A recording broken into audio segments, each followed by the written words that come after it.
You bring out the homegirl in me, the one that has your back, my inner cha-cha chola with burgundy lips and sticky gloss kisses, the big hoop girl, the chingona intellectual who'd write the hoochie feminist manifesto and who'd cut a bitch just to see you again. La si pues vos sos mía la gran puchica, that broke-ass love, that novela chick that just keeps coming back, the if I can't have you, then no one else can. The gender-deviant femme drama and butch trauma, the Diego and the Frida, the ones your mamas warned you about. My name is Maya Chinchilla. And where do you live? I live in Oakland, California. And how would you identify yourself as an artist? As a spoken word artist, a writer-performer? I identify primarily as a poet or a poeta, but for sure I am getting much more comfortable with writer, and the performance just happens naturally. How long have you been doing what you do?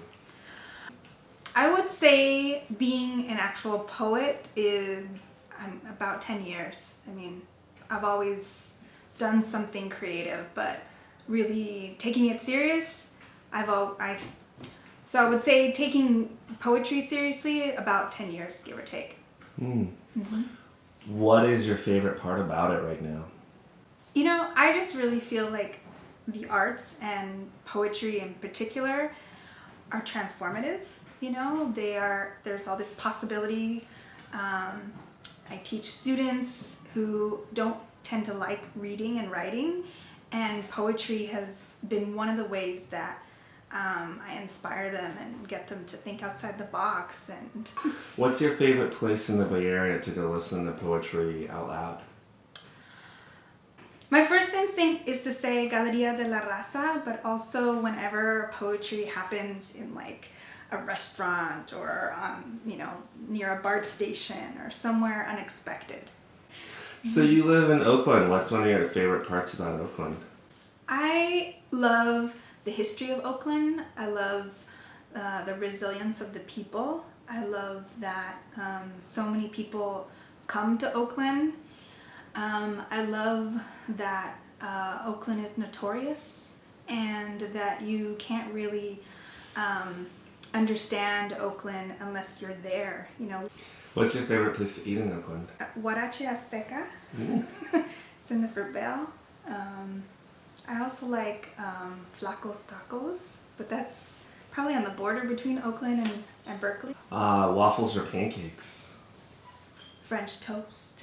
If you had to say what your favorite movie is, like of all time, what is it? Purple Rain. I saw Purple Rain as a small child, and I would say that it was part coming out process, part, I think it radicalized me in all kinds of ways. As a kid, I wasn't really sure what gender Prince was. And, I think there's some like misogyny in that movie that when I look back, I'm like, oh, there's a moment when Morris Day throws a woman into a dumpster. But it was just, dripping and oozing cool and I don't know, I just saw, in my eyes, I saw a lot of gender bending in it too. What are you reading right now? The Barbarian Nurseries by Hector Tovar, and also the autobiography of Audre Lorde. She's kind of a badass. Oh. I mean, beyond her poetry, I think she liked to get into a lot of trouble, and I like that. What's one of the hardest poems that you feel like you've ever written, either because it was difficult or a challenge or the topic was challenging? I've written a couple poems like that where they come from a really dark place. Some of the times it's because I'm talking about violence, particularly violence against women, violence against, that has to do with homophobia or racism, and usually they're people I know.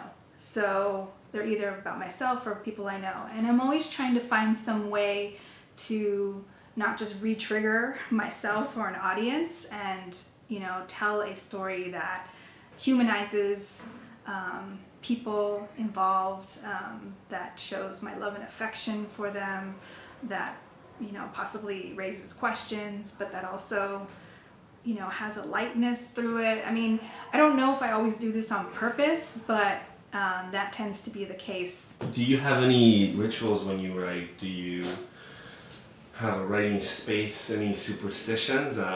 Favorite writing pen? Have to have certain types of pens, you know, like the ones that really flow. I like different color pens. Usually, if it's really something really important that I have to do, I need to clean.